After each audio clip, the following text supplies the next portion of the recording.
நம்ம பூமியில பிறந்ததுனால தானே ரமண மகரிஷி, காஞ்சி மகாபெரியவா, சுவாமி விவேகானந்தா, ராமகிருஷ்ண பரமஹம்சர் எவ்வளவு பெரியவா அனுபவிக்கணும் சொல்லுங்க.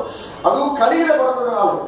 துவாபரகாலத்துல பிறந்திருந்தா கூட இவாளும் நம்ம சம்மதம் கிடையாது. அதனால கலியில பிறந்தா ரொம்ப சந்தோஷப்படும். ஏன்னா ஆழ்வார்கள் எல்லாருமே கலிதான். முதல்ல 5 பேரை தவிர முதலாழ்வார்கள் 3 பேரு, மதுரகவி ஆழ்வார், திருமழிசை ஆழ்வார், இவ 5 பேருமே துவாபர சந்தி. நம்மாழ்வார் காலத்துல இருந்துதான் ஆழ்வார்கள் எல்லாம் கலியுகம். நம்ம கலியுகத்தை பிறக்கலே வச்சுக்கோங்களேன், மகாபரிவாரை பத்தி நமக்கு தெரிஞ்சிருக்குமா?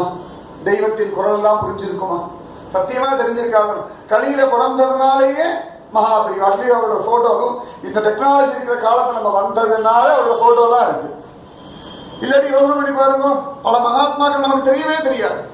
அப்ப அதனால நம்ம பிறந்த யுகம், பிறந்த காலம், பிறந்த இடம் நல்லதுதான். பெரிய பாக்கியம் பண்ணிருக்கோம். ஜோசி 1008 சொல்லட்டும், உங்க ஜாதகம் மோசமாவே இருக்கு தொலையட்டும், அப்படித்தானே ஜோசிக்கார ரொம்ப மோசம், 1 வருஷத்துக்கு படாத பாடு, இப்படித்தானே ஆரம்பிக்கிறேன். 1 வருஷம் அமோகமா இருப்பேன்னு சொன்னாலும் சந்தோஷம். நம்ம மனசோ கெட்டதான் நன்னா பிடிச்சிக்கும். நல்லதை நினைக்கிறத விட கெட்டதான் நன்னா பிடிச்சிக்கும். உங்களுக்கு நல்ல மனோபலம் இருந்தா ஜோசிய கழுவு கேட்கவே வேண்டாம்.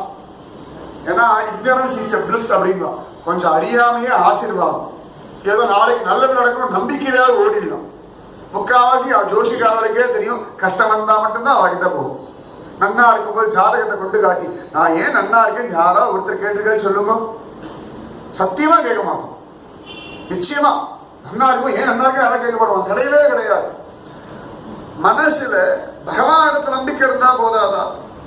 ஆண்டாள் சொல்றா, வையத்துல வாழ பிறந்த பாக்கியசாலிகளை. நீங்க துவாபரயுகத்தை கிருஷ்ணனோட பிறந்தா கூட திருப்பாவை கிடையாது, கலியுகத்துல பிறந்ததுனாலேயே திருப்பாவை உண்டு.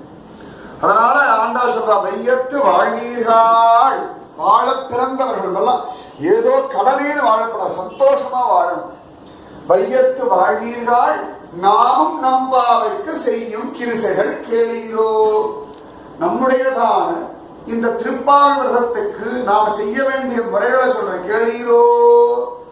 இந்த திருவிழெல்லாம் அந்த காய்கறி வித்துட்டு தெரியுமா, உறக்க கத்துவான், கடை வைத்தேன் கொள்வார் இல்லைன்னு சொல்றாரு. அந்த மாதிரி உறக்க கத்துவான், மாங்காய் வாங்கலையோ கத்திரிக்காய் வாங்கலையோன்னு.